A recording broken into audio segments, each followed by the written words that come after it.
ಗಟ್ಟಿಯಾಗಿ ಮಾತಾಡು ಗಟ್ಟಿಯಾಗಿ. ನಾನು 9ನೇ ತರಗತಿಯನ್ನು ಹತ್ರ ತಗೊಂಡು ಏ ವಿಡಿಯೋ ಮಾಡ್ತಿದ್ದಾರೆ ಯಾರು ಮಾಡಬಾರ್ದು. ಸ್ವಲ್ಪ ಸೀರಿಯಸ್ ಆಗಿ ಚಟುವಟಿಕೆ ಪಾಲ್ಗೊಳ್ಬೇಕು. ನನಗೆ ಬಂದಿರುವ ವಿಷಯ ಕರ್ನಾಟಕದ ಮಣ್ಣುಗಳ ಹಂಚಿಕೆ. ಮಣ್ಣುಗಳಲ್ಲಿ 4 ವಿಧಗಳು. ಕೆಂಪು ಮಣ್ಣು. ಈ ಮಣ್ಣಿನಲ್ಲಿ ಗ್ರಾನೈಟ್ ಶಿಲೀಂಧ್ರಗಳಿಂದ ರೂಪುಗೊಂಡಿದ್ದು ಕಬ್ಬಿಣದ ಆಕ್ಸೈಡ್ ಇರುವುದರಿಂದ ಈ ಮಣ್ಣು ಕೆಂಪಾಗಿರುತ್ತದೆ. ಈ ಮಣ್ಣಿನಲ್ಲಿ ಹೆಚ್ಚು ಸುಣ್ಣ ಮತ್ತು ಉಪ್ಪಿನಂಶವಿರುತ್ತದೆ. ಸಾವಯವ ಅಂಶ ಕಡಿಮೆ, ಹೆಚ್ಚು ಹಗುಲು ತೆಳು ಪದರ. ಈ ಮಣ್ಣು ಅಷ್ಟೊಂದು ಫಲವತ್ತಾಗಿರುವುದಿಲ್ಲ. ಈ ಮಣ್ಣಿನಲ್ಲಿ ಸಜ್ಜೆ, ಜೋಳ ಹಾಗೂ ತಂಬಾಕು ದ್ವಿದಳ ಧಾನ್ಯಗಳನ್ನು ಬೆಳೆಯಬಹುದು.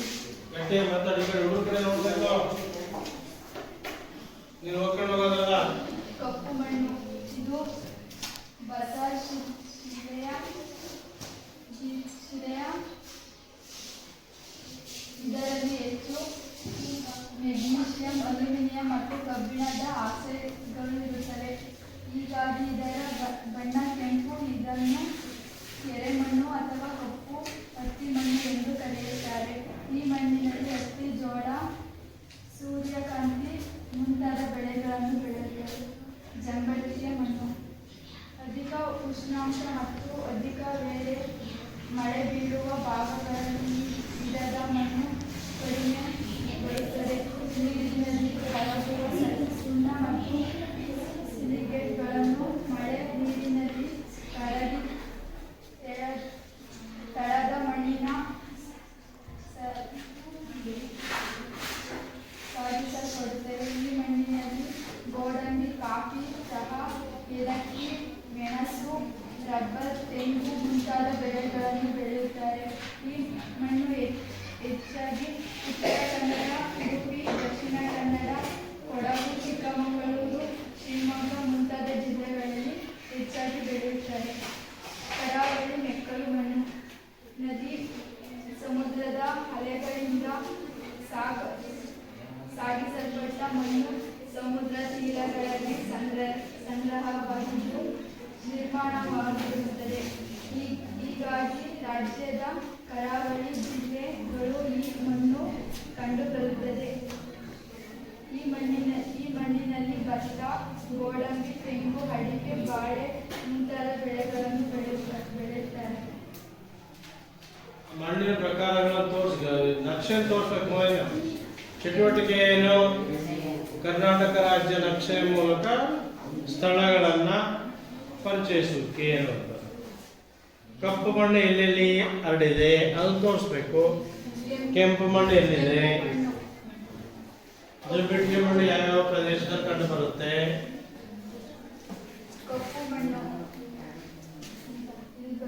ಕಪ್ಪು ಮಣ್ಣು ಯಾವ್ಯಾವ ಜಿಲ್ಲೆಗಳಲ್ಲಿ ಪ್ರಧಾನವಾಗಿದೆ ತೋರಿಸ್ಬೇಕಲ್ಲಿ.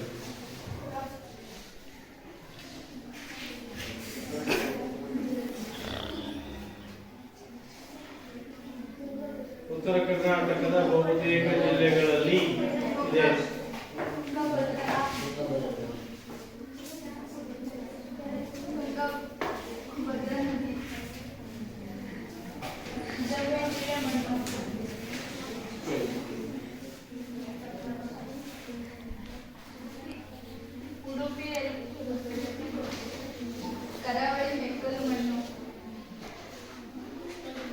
ಕರಾವಳಿ ಮೆಕ್ಕಲು ಮಣ್ಣು ಯಾವ ಜಿಲ್ಲೆಗಳಲ್ಲಿರುತ್ತೆ? ಕರಾವಳಿ ಪ್ರದೇಶದಲ್ಲಿ ಕಂಡು ಬರುತ್ತೆ. ಕರ್ನಾಟಕದ ಕರಾವಳಿ ಜಿಲ್ಲೆಗಳ ಯಾವುವು ತೋರಿಸ್ಬೇಕಲ್ಲಿ. ಕರಾವಳಿ ಜಿಲ್ಲೆಗಳ ಕರಾವಳಿ ಮೆಕ್ಕಲು ಮಣ್ಣು ಯಾವ ಜಿಲ್ಲೆಗಳಲ್ಲಿ ಕಂಡು ಬರುತ್ತೆ ನೋಡು. ಉಡುಪಿ, ಉತ್ತರ ಕನ್ನಡ, ದಕ್ಷಿಣ ಕನ್ನಡ ಜಿಲ್ಲೆಗಳನ್ನು ತೋರಿಸ್ಬೇಕಲ್ಲಿ. ನಕ್ಷೆಯಲ್ಲಿ ತೋರಿಸ್ಬೇಕು.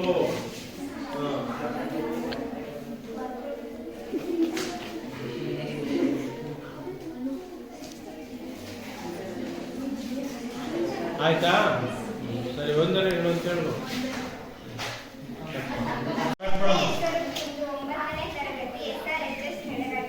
ನನಗೆ ಸಿಕ್ಕಿರುವ ವಿಷಯ ಜಿಲ್ಲಾ ಮತ್ತು ಜಿಲ್ಲಾ ಕೇಂದ್ರಗಳು.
ಹೆಸರು ಬೆಳಗಾವಿ ಬಗ್ಗಿಸಬಾರ್ದು. ವಿಸ್ತೀರ್ಣದಲ್ಲಿ ಅತಿ ದೊಡ್ಡದು ಹಾಗೂ ಬೆಂಗಳೂರು ನಗರ ಅತಿ ಚಿಕ್ಕ ಜಿಲ್ಲೆಯಾಗಿದೆ.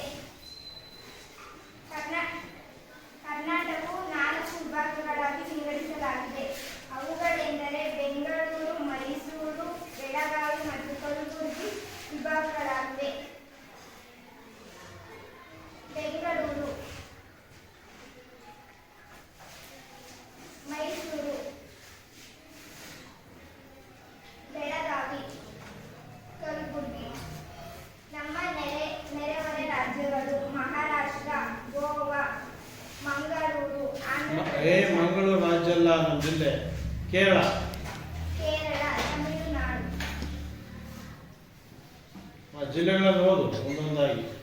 ಕಲಬುರಗಿ, ಒಟ್ಟು ಎಷ್ಟು ಜಿಲ್ಲೆಗಳಿವೆ? 30. ಅವ್ಯಾವ ಓದು.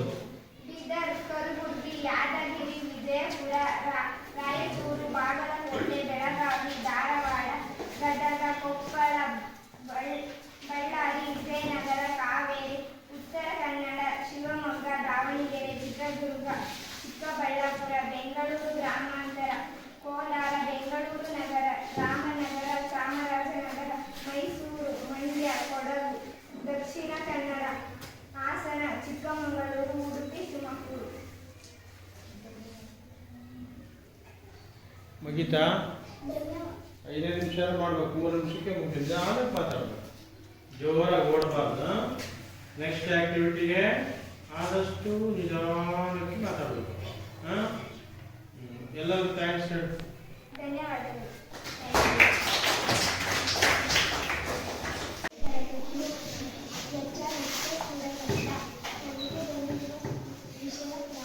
ಒಂದು ಸ್ವಲ್ಪ ಗಟ್ಟಿಯಾಗಿ ಮಾತಾಡು.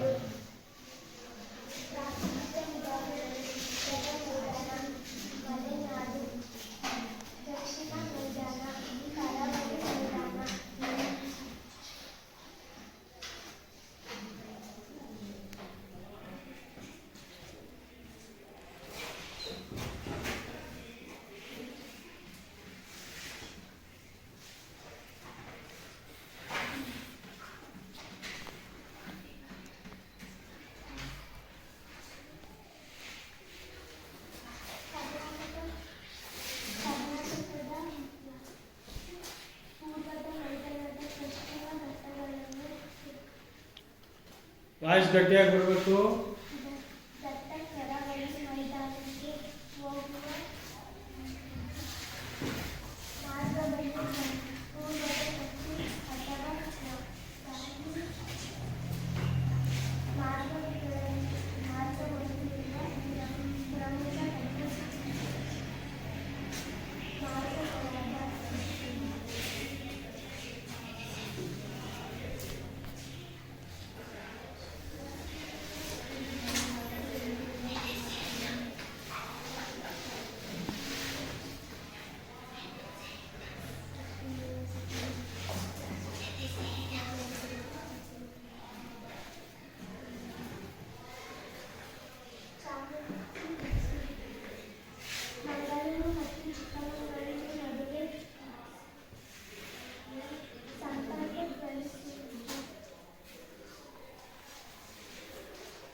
ಸರಿ ಮಳೆ ಹಂಚಿಕೆ ಅಂತೇಳಿ ಬೋರ್ಡ್ ಬರೀರಿ.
ಏ ಜೋರಾಗಿ ಸ್ವಲ್ಪ ಜೋರ ಮಾತಾಡಪ್ಪ, ಕೇಳಿಸ್ತಾ ಇಲ್ಲ.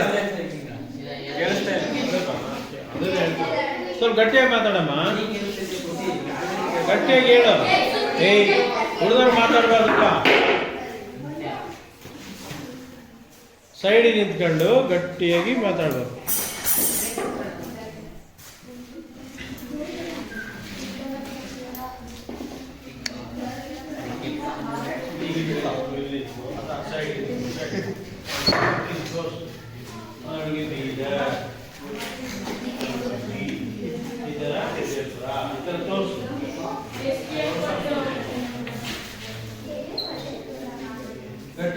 ಇನ್ನೂ ಸ್ವಲ್ಪ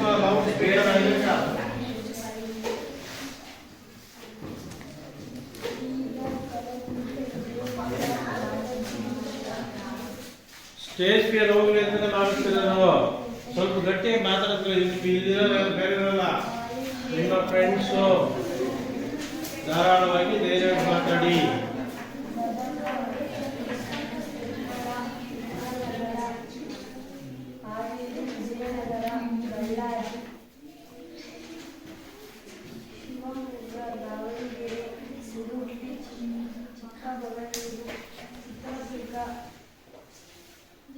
ದಕ್ಷಿಣ ಕನ್ನಡ, ಹಾಸನ, ತುಮಕೂರು, ಕೊಡಗು, ಚಿಕ್ಕಬಳ್ಳಾಪುರ, ಕೇರಳ, ಬೆಂಗಳೂರು, ಕೋಲಾರ,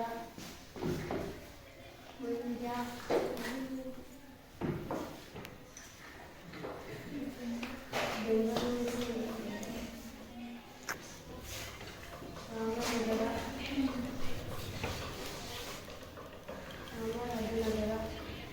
ಸೈಡ್ ನಿಂತ್ಕೋ, ಸೈಡ್ ನಿಂತ್ಕೊಂಡು ತೋರಿಸ್ಬಿಡು.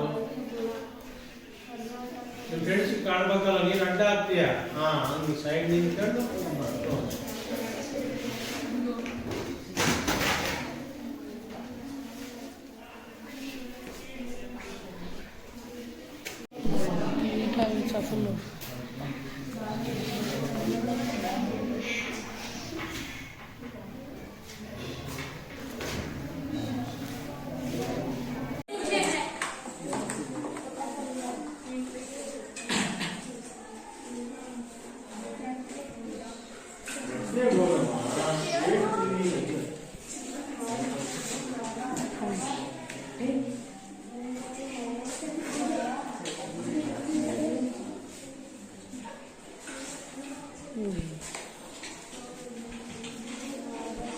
ಸೈಡ್ ಇರಬೇಕು. ನಿಮ್ಮ ಫ್ರೆಂಡ್ಸ್ ಕಾಣ್ಬೇಕು ಆ ಥರ.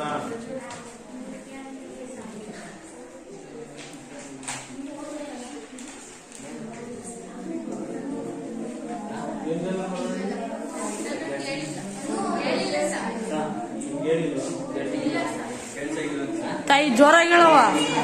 ಮಾತಾಡಬಾರ್ದು, ಹೇಳ್ತೀನಿ. ಗಟ್ಟಿ ಮಾತಾಡಮ್ಮ, ಗಟ್ಟಿ ಮಾತಾಡು, ಏನಾಗುತ್ತೆ? ಗಟ್ಟಿಯಾಗಿ ಮಾತಾಡು.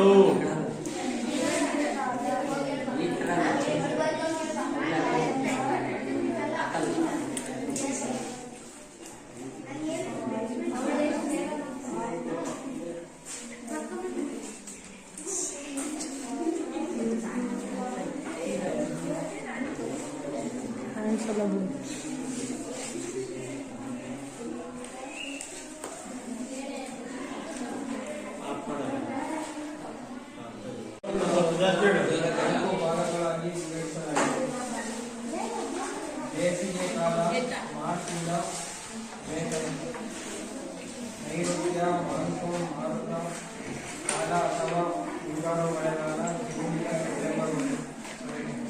ಮಾನ್ಸೂನ್ ಮಾರುತ ನಿರ್ಗಮನ ಕಾಲ ಅಥವಾ ಮುಂಗಾರು ಮಳೆಗಾಲ ಅಕ್ಟೋಬರ್ನಿಂದ ನವೆಂಬರ್. ಚಳಿಗಾಲ ಡಿಸೆಂಬರ್ನಿಂದ ಫೆಬ್ರವರಿ. ಬೇಸಿಗೆ ಕಾಲ ಈ ಕಾಲದಲ್ಲಿ ವಾಯುಗುಣವು ಶಾಖ ಮತ್ತು ಸೆಕೆ